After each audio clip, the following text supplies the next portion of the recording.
Olá, bem-vindos a mais uma exploração aqui no nosso espaço.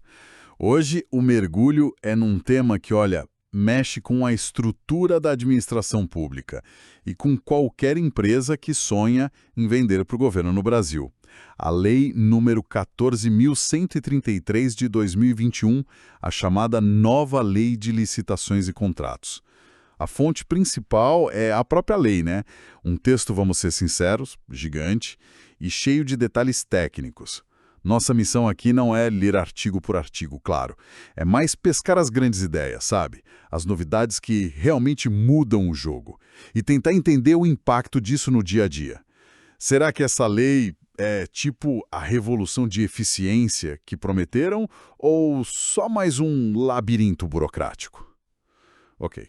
Vamos desvendar isso. Exato. A promessa é grande. Modernizar, dar mais transparência, forçar um planejamento que muitas vezes, assim, ficava meio de lado. A lei antiga já estava bem remendada, né? Precisava de uma atualização. A questão é se essa nova estrutura, bom, se ela entrega o que promete. Vamos olhar para os pontos nevrálgicos dela. Ótimo. Para começar, então, quem dança conforme essa música? Quem tem que seguir essa lei à risca? Olha, o alcance é bem amplo, viu? Pega toda a administração pública direta, tipo ministérios, secretarias, pega as autarquias, as fundações, e isso em todos os níveis: União, estados, Distrito Federal e municípios. Aham. E não para por aí, não. O legislativo e o judiciário, quando eles estão fazendo compras ou contratando serviços, sabe, na função administrativa deles, também entram na roda, assim como os fundos especiais. Tratar, então. E as estatais? Tipo Petrobras, Correios. Como fica? Aí tem um ponto importante. Empresas públicas e sociedades de economia mista, elas continuam, na maior parte, seguindo a lei das estatais, sabe? Aquela de 2016. A nova lei só pega elas em alguns pontos bem específicos, principalmente na parte de crimes, que, bom, a gente vai comentar mais tarde. Ah, entendi. E claro, né, contratações lá fora ou com dinheiro de organismo internacional, aí podem ter regras um pouco diferentes por causa das peculiaridades locais, dos acordos. Entendido. E o que o governo contrata usando essa lei?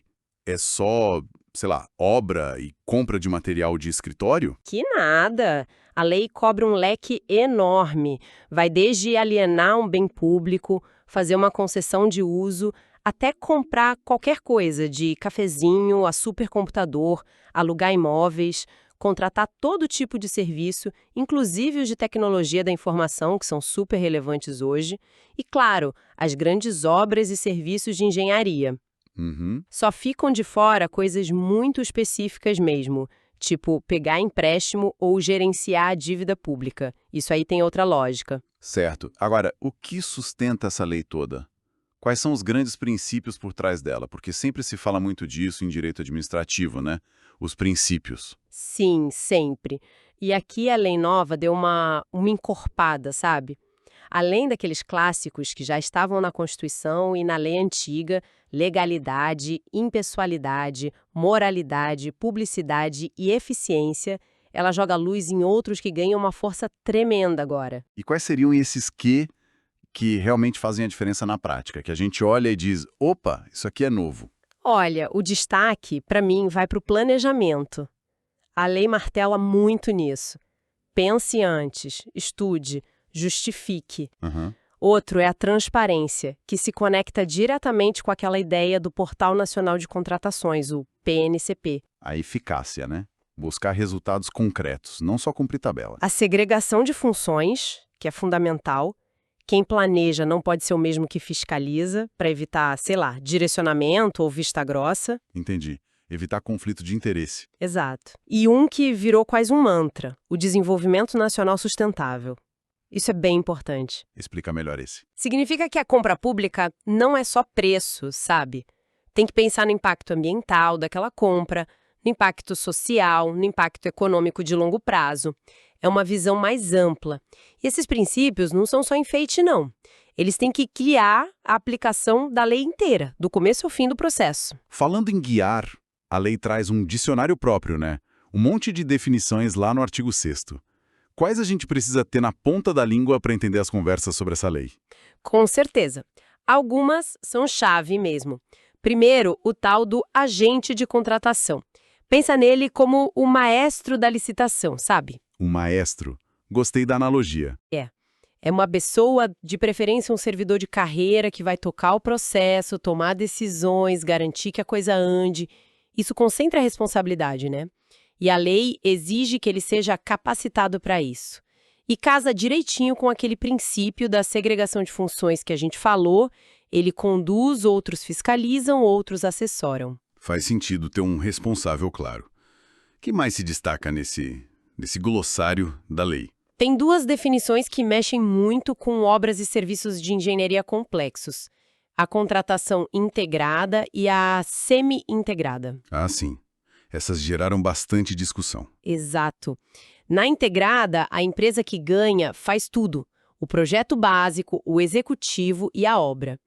Na semi-integrada, ela pega um projeto básico pronto e desenvolve o executivo e constrói. São modelos para situações onde talvez o governo não tenha o projeto completo ou quer transferir mais responsabilidade para a empresa desde o início. E isso não é meio arriscado? Entregar o projeto e a obra na mão de um só? Como fica o controle? É aí que entra outra definição crucial: a matriz de riscos. Isso, para mim, é uma das grandes sacadas da lei para dar mais segurança jurídica. Matriz de riscos. Como funciona isso na prática? Funciona como um pré-contrato para problemas. Antes mesmo de começar a obra ou o serviço, o governo e a empresa sentam e definem: olha, se aparecer um problema geológico inesperado aqui, quem paga a conta? Se o dólar disparar e afetar os custos dos materiais importados, o preço pode ser revisto. Como? Quem assume o quê? A ideia é mapear os riscos previsíveis e já dizer quem é responsável por cada um. Isso evita, ou pelo menos deveria evitar, aquelas brigas intermináveis e paralisações de contrato que a gente via tanto. Nossa, essa da matriz de riscos parece mesmo uma ferramenta poderosa para evitar dor de cabeça. Muito bom. E teve também o diálogo competitivo, que gerou bastante burburinho quando a lei saiu. O que é isso, afinal? Essa é uma modalidade de licitação totalmente nova por aqui. Foi inspirada em modelos europeus, sabe? Interessante. E para que serve? É para situações super complexas, situações onde a administração pública sabe o problema que ela tem, mas não sabe exatamente qual é a melhor solução técnica ou tecnológica disponível no mercado. Por exemplo, precisa de um sistema inovador de gestão de tráfego urbano, ou uma solução de energia renovável muito específica para uma região remota.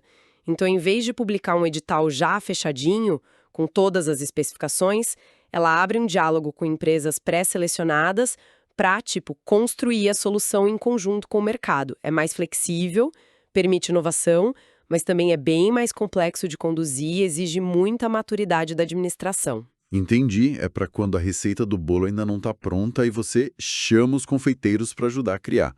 Legal. E aquela diferença clássica entre sobrepreço e superfaturamento? A lei deixou mais clara? Sempre tem confusão com isso. Deixou, sim. E é importante entender a diferença. O sobrepreço é, digamos, o pecado original. O preço na licitação ou no contrato já nasce inflado, muito acima do que o mercado pratica.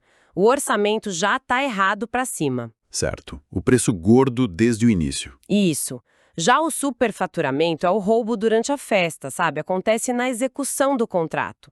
É quando se mede um serviço que não foi feito, ou quando se entrega um material de qualidade inferior ao que foi contratado e pago, ou quando se fazem aditivos irregulares só para engordar o valor final. Ah, entendi. Um é o preço inflado na origem, o outro é o dano concreto, o desvio durante a execução. Exatamente. Um é o preço gordo, o outro é o dano efetivo ao bolso público que acontece depois. E por último, nesse bloco de definições importantes, o tal programa de integridade. O que é isso? Isso. Para contratos de valor muito alto, a lei fala em mais de 200 milhões de reais. Um valor que é atualizado, né? A empresa que vence a licitação é obrigada a ter ou a implementar um programa de compliance robusto. Compliance. É, basicamente, um conjunto de regras internas, controles, auditorias, canais de denúncia, Tudo para prevenir, detectar e remediar atos de corrupção e fraude dentro da própria empresa. É um jeito de trazer a responsabilidade pela ética também para o lado de quem está contratando com o governo. Não deixar só na conta do agente público. É uma corresponsabilidade. Ok, acho que entendemos bem os pilares e alguns termos-chave dessa lei. Mas, na prática, como a licitação acontece agora? O que mudou no passo a passo para garantir aquele planejamento todo que você mencionou lá no começo? Bom, a sequência básica das fases continua lá. Tem a fase preparatória, aí vem a divulgação do edital, depois a apresentação de propostas ou lances, o julgamento, a habilitação, a fase recursal e, por fim, a homologação. Certo. A estrutura geral parece familiar. Sim, mas a grande mudança de filosofia está na fase preparatória. A lei dá um peso gigantesco a ela. Antes de sequer pensar em lançar um edital, o gestor público tem que, como você disse, ralar. Tem que fazer um estudo técnico preliminar mostrando a real necessidade daquela contratação, tem que definir o objeto com precisão, no termo de referência ou no projeto básico executivo, tem que estimar o custo com base em pesquisas de mercado sérias. Nada de orçamento de gaveta. Exato. E tem que fazer uma análise de riscos preliminar também. A ideia é acabar com aquela cultura do licita primeiro, pensa depois, que causava tanto problema, tanto contrato abandonado, tanto aditivo. E como a tecnologia entra nisso? A lei tenta, de alguma forma, modernizar o processo, tirar do papel? Sim, tenta bastante. A regra agora é licitação ser eletrônica. O presencial virou exceção e tem que ser muito bem justificado. Isso já agiliza e amplia a competição, né? Com certeza. Outra coisa importante é a possibilidade de inverter as fases de julgamento e habilitação. Isso já existia no pregão, mas agora pode ser usado em outras modalidades. Como assim inverter? Primeiro se analisa quem tem o melhor preço ou a melhor técnica, bate o martelo no vencedor do julgamento e só depois vai conferir os documentos de habilitação daquele vencedor. Ah, faz sentido. Acelera muito, porque não se perde tempo analisando aquela montanha de papelada de todo mundo, só de quem realmente tem chance de ganhar. E o tal Portal Nacional de Contratações Públicas, o PNCP? Ele é a peça central dessa modernização. Ele funciona na prática? Ele é a grande aposta da lei para centralizar tudo e dar transparência total. A ideia é que tudo, absolutamente tudo, esteja lá. Os planos de contratação anuais dos órgãos. Planos anuais, isso é novo também. Os órgãos têm que planejar o que pretendem contratar no ano seguinte e publicar isso no PNCP. Isso ajuda o mercado a se preparar e o controle a acompanhar. Além dos planos, lá devem estar os editais, os contratos assinados, as atas de registro de preços, até mesmo notas fiscais eletrônicas relativas aos contratos. É para ser o grande diário oficial das licitações e contratos do Brasil inteiro. Um Big Brother das compras públicas. Quase isso. Acessível a qualquer cidadão. Claro, a implementação disso num país continental como o Brasil, com mais de 5.000 municípios, é um desafio enorme. Imagino. Ele precisa funcionar bem, ser estável e, principalmente, ser alimentado corretamente por todos os entes, dos menores aos maiores. Se funcionar como planejado, é um avanço brutal na transparência e no controle social. Se virar só mais um sistema burocrático que ninguém atualiza direito, aí pode até criar gargalos. É um ponto crítico. Sem dúvida. Falando em modalidades de licitação, além do diálogo competitivo que a gente já comentou, o que mais temos? O pregão continua firme e forte. Continua e é a estrela principal para bens e serviços comuns. Sabe aqueles que o mercado oferece de forma padronizada, que dá para descrever objetivamente? Caneta, computador, serviço de limpeza? Uhum. O pregão, preferencialmente eletrônico, é quase sempre obrigatório nesses casos. É a regra geral para esse tipo de coisa. E para o resto? Obras, serviços mais complexos? Para coisas mais complexas, como bens e serviços especiais ou obras e serviços de engenharia, a modalidade geralmente é a concorrência. E ainda temos o concurso, que é específico para escolher trabalho técnico, científico ou artístico, mediante prêmio ou remuneração, e o leilão, para vender bens móveis ou imóveis da administração. Então são 5. Pregão, concorrência, concurso, leilão e diálogo competitivo. Exatamente. E a lei proíbe expressamente criar outras modalidades ou combinar essas. São só essas 5 mesmo. Certo. E na hora de escolher o vencedor, o critério é sempre o menor preço ou tem mais opções? Não necessariamente só o menor preço. Esse é um critério comum, claro, assim como o maior desconto, que funciona de forma parecida, mas a lei traz outros critérios de julgamento importantes. Tem a melhor técnica ou conteúdo artístico, usado principalmente nos concursos. Tem o critério de técnica e preço, que é uma combinação ponderada, onde se avalia tanto a qualidade da proposta técnica quanto o preço ofertado. Tem limites para essa ponderação, para não virar só técnica ou só preço. Entendi. Tem o maior lance, que é óbvio, usado no leilão. Quem oferece mais para comprar o bem do governo leva. E tem uma novidade bem interessante, o critério do maior retorno econômico. Maior retorno econômico. Como funciona? Esse é um critério exclusivo para um tipo específico de contrato, chamado contrato de eficiência. A ideia aqui é contratar uma empresa para ela gerar economia para a administração pública. Por exemplo, uma empresa propõe trocar todo o sistema de iluminação de um prédio público por lâmpadas LED, muito mais eficientes. O critério de julgamento não vai ser o menor preço para fazer essa troca. Vai ser qual empresa oferece o maior percentual de economia na conta de luz futura daquele prédio. Ah, que interessante. E a remuneração da empresa vencedora vai ser variável, baseada justamente na economia que ela conseguir gerar. Se ela prometeu 30% de economia e conseguiu, ela recebe o valor máximo. Se conseguiu menos, recebe menos. É um incentivo para a empresa realmente entregar o resultado. Essa do contrato de eficiência é bem inteligente mesmo. E tem mais alguma coisa nesses critérios de julgamento que vale destacar? Sim, uma coisa importante. Mesmo quando o critério é o menor preço, a lei agora permite que a administração considere os custos ao longo de todo o ciclo de vida do produto ou serviço. Ciclo de vida. Como assim? Não olhar só o preço de compra inicial, mas também quanto custa para manter aquele equipamento, quanto ele gasta de energia, qual a durabilidade dele, como é o descarte no final da vida útil. Isso pode fazer com que um produto que é um pouquinho mais caro na hora da compra seja o vencedor, se ele for, por exemplo, muito mais econômico em termos de consumo de energia ou tiver uma manutenção mais barata a longo prazo. Entendi. Pensa no custo total, não só no desembolso inicial. Exato. É um incentivo para comprar coisas mais eficientes e sustentáveis, mesmo que o preço de etiqueta seja um pouco maior. É pensar além do imediatismo. Muito bom. Agora, vamos falar de uma área que sempre gera dúvida. Nem tudo precisa de licitação, certo? Existem as contratações diretas. Como a lei trata disso? Ficou mais fácil ou mais difícil contratar sem licitar? A lei mantém as duas formas principais de contratação direta que já existiam, a inexigibilidade e a dispensa de licitação. Mas um ponto crucial: contratar direto não significa contratar de qualquer jeito, sem controle nenhum.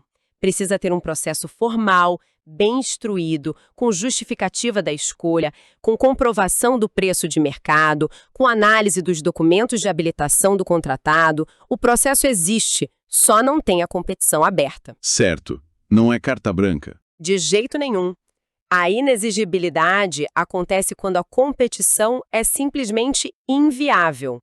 O caso clássico é o fornecedor exclusivo e a lei agora exige uma comprovação robusta dessa exclusividade. Não basta uma cartinha do fabricante. Contratar um artista consagrado pela crítica ou opinião pública, contratar um serviço técnico super especializado com alguém de notória especialização, tipo um parecerista renomado, ou alugar um imóvel muito específico que atende perfeitamente à necessidade da administração, são outros exemplos de inexigibilidade. E a dispensa? Aquela por valor baixo, por exemplo, como ficou? Exato. A dispensa é diferente. Aqui, a competição até seria possível, mas a lei permite não fazer a licitação por algum motivo específico listado na lei. O caso mais comum e o mais usado no dia a dia é a dispensa por limite de valor. A lei atualizou esses limites, que agora são corrigidos anualmente. Hoje está algo em torno de R$ 114 mil para obras e serviços de engenharia ou manutenção de veículos. E uns 57 mil para outras compras e serviços em geral. Abaixo desses valores, o gestor pode optar pela contratação direta por dispensa, desde que justifique e siga o processo. E além do valor, tem outras dispensas importantes. Em sim, casos de emergência ou calamidade pública, claro. Ou quando uma licitação anterior deu deserta, ninguém apareceu, ou fracassada, todos foram inabilitados ou desclassificados. Aí pode dispensar sob certas condições. Situações de guerra, estado de defesa, enfim, são várias hipóteses taxativas na lei. Mas a regra geral é sempre licitar. A dispensa é exceção e tem que ser muito bem fundamentada. Entendido. A lei também menciona uns tais procedimentos auxiliares. Parece nome de coisa complicada. Que ferramentas são essas? São úteis? São como canivetes suíços para ajudar nas contratações do dia a dia. São ferramentas que apoiam as licitações e os contratos. Não são modalidades de licitação em si. Certo. E quais são os principais? Olha, o mais famoso e disparado mais usado é o Sistema de Registro de Preços, o famoso SRP. Ah, a ata de registro de preços. Todo mundo fala disso. Exatamente. O governo faz uma licitação grande, normalmente um pregão, não para comprar imediatamente, mas para registrar os preços de itens que ele compra com frequência: café, papel, pneu, serviço de chaveiro. Aí se gera uma ata de registro de preços, válida por 1 ano, prorrogável por mais 1. Durante esse período, os órgãos que participaram da licitação podem ir comprando aqueles itens na quantidade que precisarem pelo preço registrado na ata, sem precisar fazer uma nova licitação a cada compra pequena. Agiliza demais. E o famoso carona na ata de quem não participou da licitação original. Ainda existe? Era polêmico isso. Existe, mas com bem mais controle agora. O carona é quando um órgão que não participou da licitação original pega emprestado os preços registrados naquela ata. A lei permite, mas estabelece limites de quantidade bem mais rigorosos, regras para justificar a vantagem e exige que o órgão gerenciador da ata autorize. Tentaram fechar as brechas para evitar os abusos que aconteciam muito antes, onde uma ata virava um shopping center para todo mundo. Entendi. Mais restrito, então. E além do SRP, que outros procedimentos auxiliares tem? Tem o credenciamento, que é interessante, serve para contratar vários fornecedores ao mesmo tempo, em paralelo, para prestar um serviço onde a competição por preço não faz sentido e quanto mais gente habilitada, melhor. Pense em clínicas médicas credenciadas pelo SUS ou instrutores para cursos. Todos que atendem aos requisitos são credenciados e pagos por um preço tabelado. Tem a pré-qualificação, onde a administração pode adiantar a análise da qualificação técnica de empresas ou da conformidade de bens que ela contrata muito. Quem for pré-qualificado já entra na licitação futura com essa etapa vencida. E tem o procedimento de manifestação de interesse, o PMI. Esse é mais estratégico. É quando o governo lança um chamado para o mercado apresentar estudos, projetos ou soluções inovadoras para resolver um problema público, antes mesmo de pensar em licitar alguma coisa. É para buscar ideias na iniciativa privada. Beleza, então a licitação acabou, o contrato foi assinado, a relação continua. E aí, o que a lei traz de importante sobre a vida desse contrato administrativo? A execução, as mudanças... Aqui tem muita coisa também, título 3 da lei é só sobre contratos. Mas vamos focar no essencial, né? Por favor. Primeiro, a formalização. Contrato escrito é a regra absoluta e ele tem que ser publicado lá no PNC para todo mundo ver como regra. As cláusulas são de direito público, com o Estado tendo algumas prerrogativas, mas o direito privado, o Código Civil, etc., ajuda a cobrir as brechas, a interpretar. E as garantias? O governo pode exigir que a empresa garanta o cumprimento do contrato? Como funciona isso? Pode. E geralmente exige especialmente em contratos maiores ou mais arriscados. A empresa pode escolher a modalidade. Pode ser caução em dinheiro, pode ser um seguro-garantia, que é muito comum em obras, pode ser uma fiança bancária ou até títulos da dívida pública. O valor normal dessa garantia fica entre 5% e 10% do valor do contrato. Mas, e aqui tem uma novidade importante para obras de grande vulto. Grande vulto, tipo... A lei define acima de R$ 200 milhões. Nessas obras gigantes, a administração pode exigir uma garantia de até 30% do valor do contrato, geralmente na forma de seguro-garantia. 30%? É muita coisa. Por que tão alto? A ideia é dar mais segurança para o governo. E essa garantia maior geralmente vem associada a uma cláusula chamada step-in. Stepping. Permite que a própria seguradora, em caso de inadimplência grave da construtora, tipo abandono da obra, assuma a execução do contrato ou contrate outra empresa para terminar a obra usando o dinheiro do seguro. É uma tentativa, vamos ver se funciona, de evitar o cemitério de obras paradas que a gente tem no Brasil. Faz sentido. Uma ferramenta para tentar garantir a conclusão. E a duração dos contratos? Mudou alguma coisa significativa? Podem ser mais longos agora? Mudou, sim. A lei trouxe mais flexibilidade para prazos mais longos em alguns casos. Os serviços de natureza contínua, como limpeza, vigilância, manutenção predial, que antes tinham um limite mais rígido, agora podem durar até 5 anos e ainda serem prorrogados por mais 5, chegando a 10 anos no total, se for vantajoso e tiver previsão orçamentária. 10 anos para serviço contínuo. É bastante tempo. E tem mais. Aqueles contratos de eficiência que a gente falou, ou contratos que gerem receita para o governo, tipo uma concessão que envolve investimento, podem ir até 35 anos se houver necessidade de amortizar o investimento grande feito pelo contratado. E contratos que envolvam tecnologia da informação e inovação podem chegar a 15 anos. A ideia é permitir contratos mais longos para projetos que realmente precisam de mais tempo para se pagar, para dar retorno ou para evitar licitações muito frequentes para coisas que são estáveis. Interessante essa flexibilização dos prazos. E a fiscalização durante a execução. Quem garante que a empresa está entregando o que prometeu? E se não entregar, o que acontece? A fiscalização é um dever sagrado da administração pública. A lei reforça isso. Tem que ter um ou mais fiscais de contrato designados formalmente, acompanhando de perto a execução. O ideal é que sejam servidores capacitados para isso. E a responsabilidade da empresa? O contratado responde por qualquer problema na execução, por qualquer dano causado à administração ou a terceiros, e responde por todos os encargos, trabalhistas, previdenciários, fiscais, comerciais, tudo.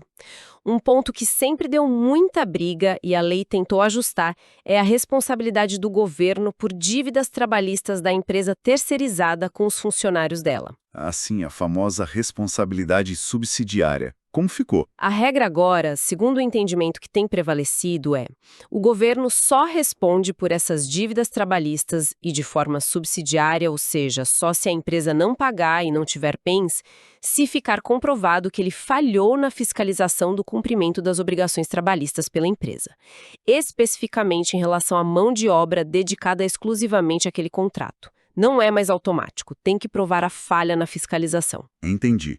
Exige uma prova da omissão do governo. Isso. O que incentiva o governo a fiscalizar melhor e a empresa a cumprir suas obrigações. E os contratos podem ser alterados no meio do caminho. Os famosos aditivos contratuais. A lei aperta ou afrouxa isso? Podem ser alterados, sim. Contrato é algo vivo. Mas a lei tenta manter os limites que já existiam e dar mais clareza. Existem as alterações unilaterais, que a administração impõe, Unilaterais? Como assim? para aumentar ou diminuir o objeto do contrato. Quantidades, por exemplo. Mas tem limites. Geralmente, pode aumentar ou diminuir em até 25% do valor inicial do contrato. Se for reforma de edifício ou equipamento, o limite para acréscimo sobe para 50%. Certo, os limites percentuais clássicos. Exato.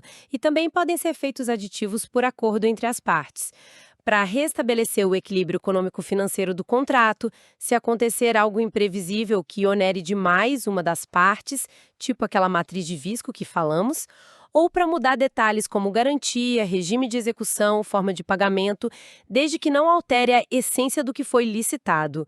Mas a lei tenta frear aquelas alterações que descaracterizam totalmente o objeto original, que viram quase um contrato novo sem licitação. E mexer em contrato de obra no regime de contratação integrado ou semi-integrado é bem mais restrito para preservar a ideia original daquele modelo. Entendi. E se a coisa desandar de vez? A empresa não cumpre ou o governo precisa rescindir? Quais as sanções possíveis? A lei pegou mais pesado nisso? Pegou sim. A parte de infrações e sanções, artigos 155 e 156, ficou mais detalhada e em alguns pontos mais rigorosa. As infrações são várias: não entregar o que prometeu, inexecução parcial ou total, atrasar injustificadamente, fraudar a licitação ou contrato, apresentar documento falso, agir de má-fé.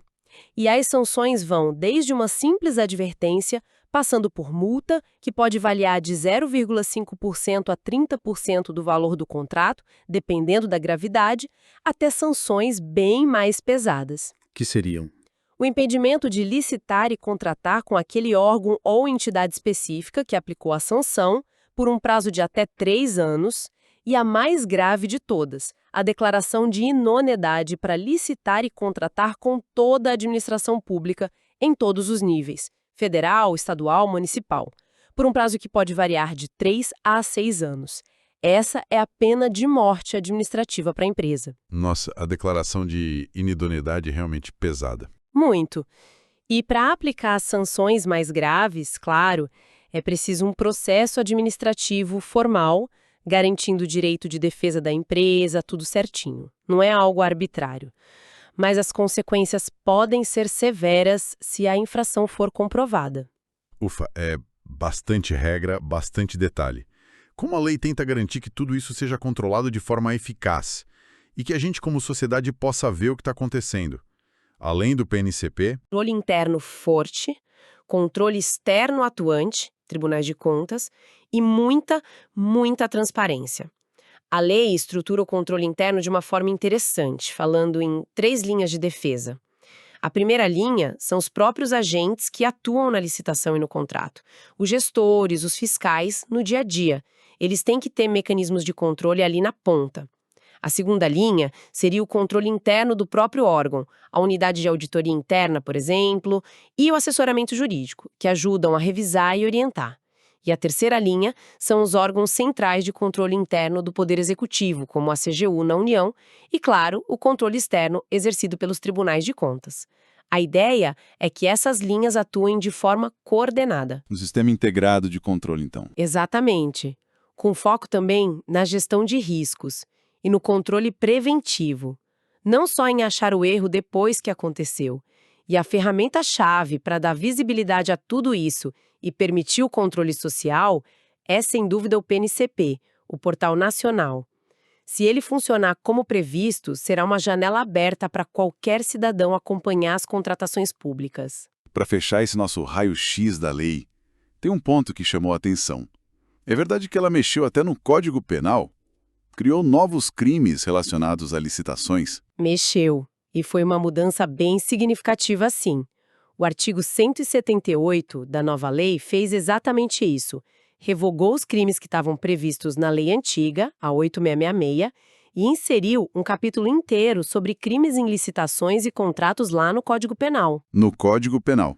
Por que essa mudança? Para dar mais peso, mais força à repressão penal dessas condutas, tirou de uma lei administrativa e colocou dentro do principal código criminal do país. E criou ou reformulou vários tipos penais. Tem lá agora no Código Penal crimes como contratação direta e ilegal, dispensar ou inexigir fora das hipóteses legais, frustração do caráter competitivo da licitação, impedir ou fraudar a competição, patrocínio de contratação indevida, usar influência. Espera aí, então a lei agora tipifica como crime no Código Penal coisas como frustrar o caráter competitivo? Isso é um recado bem direto para o mercado e para os gestores públicos, não acho? Mandar fraudar uma licitação vira crime comum. Sem dúvida nenhuma. É um recado claríssimo. Tem também modificação ou pagamento irregular em contrato administrativo, perturbação de processo licitatório, violação de sigilo em licitação, afastamento de licitante por meio de fraude ou violência, fraude em licitação ou contrato para alterar qualidade ou quantidade, contratação inidônea a contratar com empresa declarada inidônea. Nossa, a lista é grande. E tem até um crime específico para quem elabora o projeto básico ou executivo e omite informações relevantes para dificultar a licitação. A intenção foi cercar as principais fraudes que aconteceram. E as penas? Variam para cada crime, geralmente reclusão ou detenção, mais multa. E a pena de multa, a lei diz, não pode ser inferior a 2% do valor do contrato licitado ou celebrado com ilegalidade. É um sinal claro de que a tolerância com desvios diminuiu, pelo menos na letra da lei. Então tá. Juntando tudo isso que a gente conversou, que retrato final a gente pode pintar dessa nova lei de licitações? Qual é a cara dela? Olha, a gente vê uma lei que tenta ser muito mais estratégica do que a anterior. Ela realmente força o planejamento prévio, ela valoriza muito a gestão de riscos com ferramentas como a matriz, ela busca mais eficiência com critérios como ciclo de vida e contrato de desempenho. Ela amplia bastante a transparência com a aposta no PNCP, introduz modalidades mais flexíveis como diálogo competitivo para casos complexos e aperta o cerco contra irregularidades, tanto com sanções administrativas mais duras quanto com a criminalização mais forte no Código Penal. É, sem dúvida, uma tentativa clara de alinhar o Brasil com práticas internacionais mais modernas de contratação pública, o chamado Public Procurement. Mas aí fica a grande questão, né? Que sempre surge com leis novas de ambiciosas no Brasil. Uma lei tão detalhada, com tantos mecanismos novos, agente de contratação, diálogo competitivo, matriz de risco, PNCP obrigatório, novas regras de sanção, crimes específicos. Será que na prática ela não acaba engessando demais a máquina pública? Criando uma burocracia tão complexa que dificulta a vida do gestor honesto, que só quer fazer a coisa certa, e talvez paradoxalmente até abra novas brechas para os espertos se aproveitarem da complexidade. Qual o risco disso? Esse é o X da questão. É o grande desafio. O sucesso da lei não depende só do texto dela. Por melhor que ele seja, depende fundamentalmente da capacidade de implementação. Os órgãos públicos, principalmente os milhares de municípios pequenos pelo Brasil, eles têm estrutura, têm pessoal capacitado para aplicar tudo isso, para fazer estudo técnico preliminar complexo, para gerenciar a matriz de risco, para conduzir um diálogo competitivo. Pois é. O PNCP vai funcionar de forma integrada e eficiente em todo o país. Vai ser alimentado corretamente. O mercado, as empresas, vão se adaptar a essas novas exigências como os programas de integridade para grandes contratos. E a fiscalização. Os órgãos de controle vão ter braço para fiscalizar tudo isso de forma efetiva, para coibir os novos crimes, para aplicar sanções de forma justa e tempestiva. A lei dá as ferramentas, como a gente viu, mas construir a casa, fazer a engrenagem rodar, depende muito de quem usa essas ferramentas no dia a dia. Existe sim o risco de engessar ou de a lei não pegar em muitos lugares por falta de condição de implementação. Exato. A distância entre a lei no papel, lá em Brasília, e a realidade da gestão pública na ponta, no município pequeno, é historicamente grande no Brasil. A vigilância constante dos órgãos de controle, mas também da sociedade civil, usando as ferramentas de transparência, como o PNC, isso vai ser fundamental para ver se essa promessa de mais eficiência, mais planejamento e mais integridade vai mesmo sair do papel ou vai ficar só no discurso. É um processo contínuo de adaptação, de aprendizado. A lei não é um ponto final, de jeito nenhum.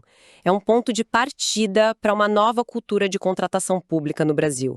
Vamos ter que acompanhar de perto nos próximos anos como essa adaptação acontece na prática. Bom, esperamos que essa nossa exploração pela Lei 14.133 tenha ajudado a clarear os pontos mais importantes, as novidades e também os desafios que vêm pela frente. Foi um mergulho denso, eu sei, mas muito necessário para entender como o governo compra e contrata no Brasil hoje. Muito obrigado pela conversa. Eu que agradeço. E a gente se vê na próxima. Até lá.